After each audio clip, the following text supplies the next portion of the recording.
Pada 8 Mac 2014, Malaysia dikejutkan dengan kehilangan sebuah pesawat kapal terbang iaitu MH370 yang hilang semasa penerbangan dari Kuala Lumpur, Malaysia ke Beijing, China.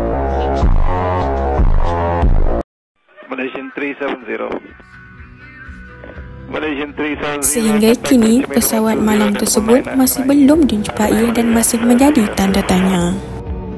Kerajaan tidak sesekali akan menghentikan usaha mencari dan menyiasat berhubung tragedi yang menimpa pesawat Malaysia Airlines mas penerbangan MH370. Kata kerajaan Malaysia tidak pernah melupakan tragedi yang berlaku pada 8 Mac ahli keluarga mangsa. Tragedi ini masih terngiang-ngiang dalam ingatan. Di sini, kita tahu bahawa acknowledge as justified true belief dapat menegakkan bahawa kepercayaan kita mestilah disokong dengan bukti yang kukuh.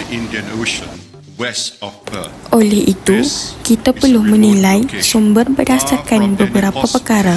Contohnya, adakah maklumat datang daripada pihak atasan? 10 tahun yang penuh tanda tanya meninggalkan keluarga mangsa dalam isu MH370 banyak cerita dan teori yang tersebar, tetapi tidak semuanya boleh diterima sebagai pengetahuan yang sangat benar.